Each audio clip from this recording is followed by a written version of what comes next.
ay no? What's up sa inyo? No? So yung mga kasupsup, meron tayong pag-aaralan. Ang pag-uusapan natin dito mga kaibigan, no? Ang ating editing na ragusa na tapos. So yun dito, pag-uusapan natin syempre paano natin edit. Sabayan nyo lang ako mga kaibigan sa ating operasyon. At sana maging tagumpay ang ating operasyon natin. Ngayon, umpisa na natin to. Let's do this! Let's rock and roll! Let's go! Pasok na natin ang ating malupit na intro.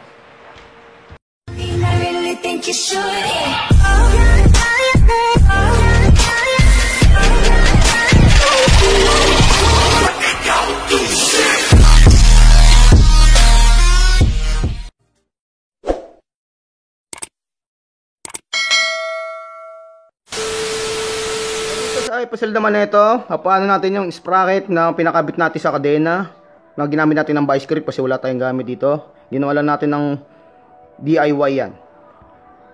Mga kasupsup, ayan. Inaano na natin paano magtanggal ng sprocket remover dyan sa ating. Ayan. Sundin nyo lang ako, paikutin nyo lang ang kadena dun sa pinaka-sprocket. Medyo dapat malaki-laki doon sa medyo may light gear. Doon sa pinaka-pangatlo, sa pinakadulo. At yan. Ayan ang sprocket remover na tinatawag natin na dinikit ko na sa bakal. At yan, tatanggalin na natin ang sprocket. At dyan natin lalabas yung pinaka sprocket. Ayan natin. Tatanggalin natin siya. Ang tatanggalin mo lang, di kontra, sa kaliwa ni Bino at kanan. Para may ano mo. At dyan, yan pa. Ulitin natin ulit. Para mas maintindihan natin. At tatanggalin natin ulit. Excuse me po, mga kasupsup no? Hindi yung virus. At tatanggalin natin ulit. Yan. Okay na. Good. Tatanggalin natin ang ang mga tornilyo na ito. At seal bearing po siya. Hindi siya shield mechanism. Ang tinatawag naman shield mechanism, yung bulitas lang. Seal bearing na ho yan, mga kasupsup. Gamit tayo ng 17 and adjustable para dun sa tanggal natin ng tornilyo, yung lock nut na tinatawag. Yan. Maluwag na siya, no? Tinanggal ko na siya. Yan. At hindi mo siya magaganyan. Tanga. Gumamit ka ng martilyo at kapitan mo doon sa may bracket housing.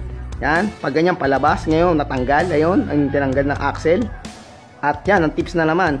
Ito. Tatanggalin naman natin yung pinaka-cap ng housing.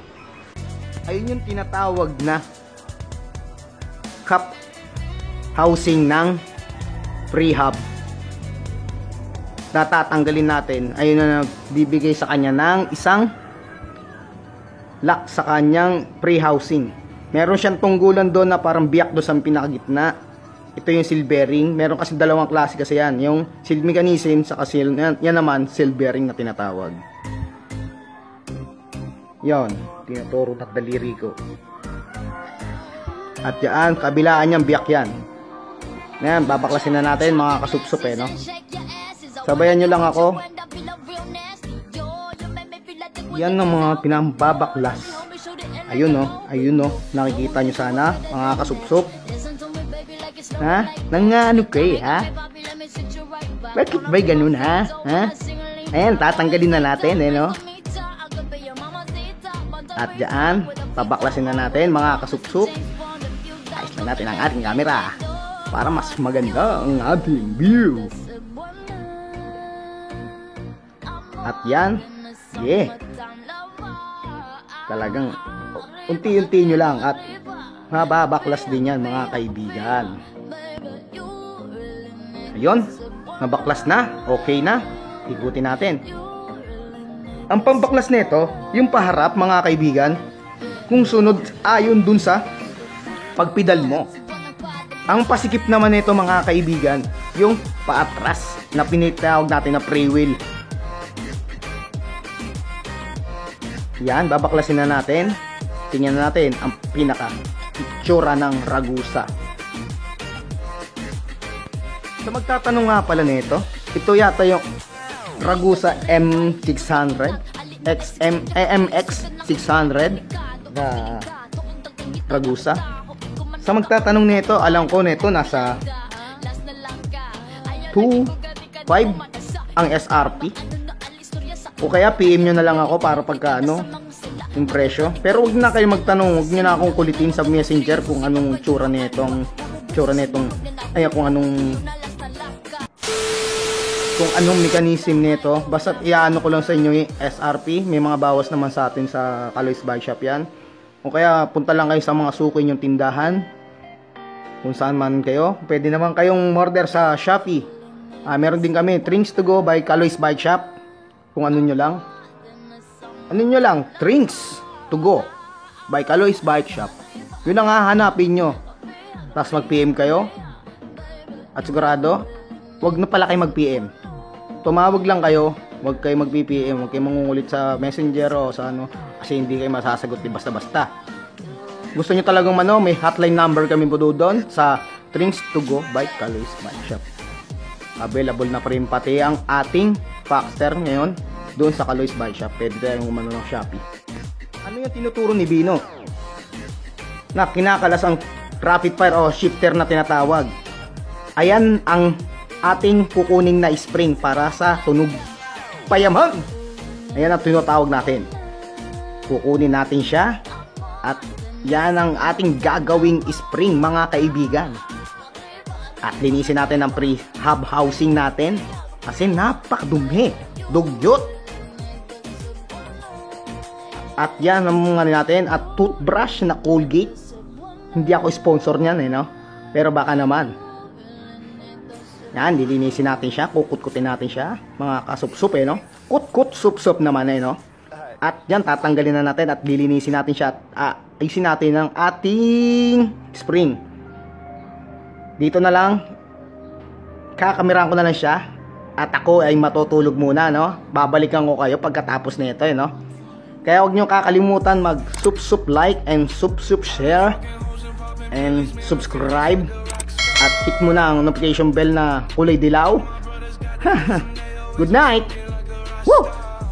Heavy!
Hey! Kinaligot sinundot ang kanyang eng.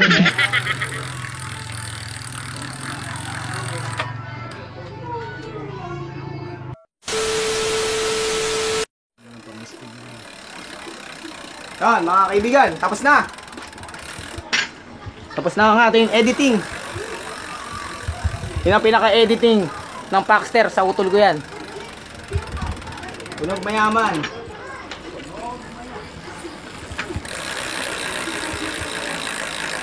Yan, sana narinig niyo yung pinakatunog.